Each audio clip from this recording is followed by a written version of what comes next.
If you were a praying mantis, it would be socially acceptable to devour your mate. And if you're a honey badger, you have no regard for other animals. You don't care. If you're a panda with twins, it's normal to abandon one to take care of the other. But if humans do any of these things, we would call it wrong, unfair, or unjust. Yeah, why is that? Why do humans care so much about justice? Well, the Bible has a fascinating response to that question.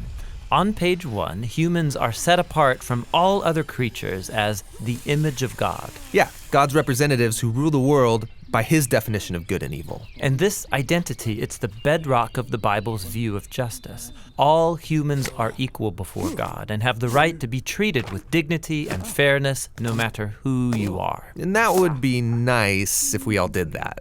But we know how the world really works. And the Bible addresses that too. It shows how we are constantly redefining good and evil to our own advantage at the expense of others. Yeah, self-preservation. And the weaker someone is, the easier it is to take advantage of them. And so in the biblical story, we see this happening on a personal level, but also in families, and then in communities, and in whole civilizations that create injustice, especially towards the vulnerable.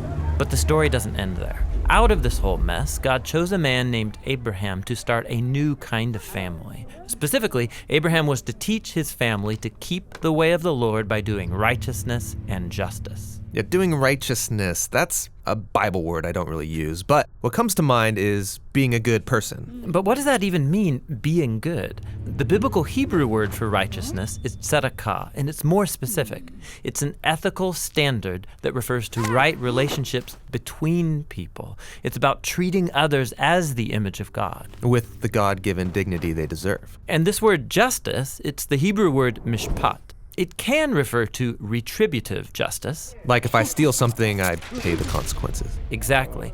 Yet most often in the Bible, mishpat refers to restorative justice. It means going a step further, actually seeking out vulnerable people who are being taken advantage of and helping them. Yeah, some people call this charity. But mishpat involves way more. It means taking steps to advocate for the vulnerable and changing social structures to prevent injustice. So justice and righteousness are about a radical, selfless way of life. Yeah, and you find this idea all over the Bible. Like here, in the book of Proverbs, what does it mean to bring about just righteousness? Open your mouth for those who can't speak for themselves. And what do these words mean for the prophets, like Jeremiah?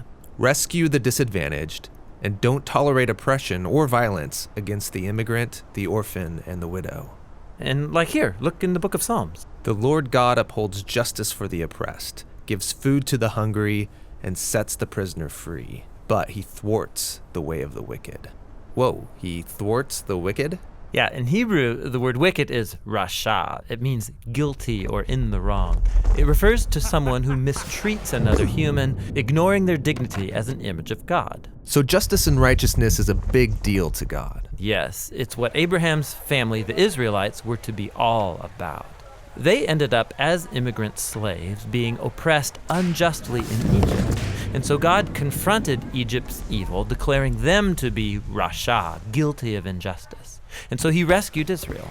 But the tragic irony of the Old Testament story is that these redeemed people went on to commit the same acts of injustice against the vulnerable. And so God sent prophets who declared Israel guilty. But they weren't the only ones. There's injustice everywhere. Yeah, some people actively perpetrate injustice. Others receive benefits or privileges from unjust social structures they take for granted. And sadly, history has shown that when the oppressed gain power, they often become oppressors themselves. So we all participate in injustice, actively or passively, even unintentionally. We're all the guilty ones. And so this is the surprising message of the biblical story. God's response to humanity's legacy of injustice is to give us a gift, the life of Jesus. He did righteousness and justice, and yet he died on behalf of the guilty. But then God declared Jesus to be the righteous one when he rose from the dead.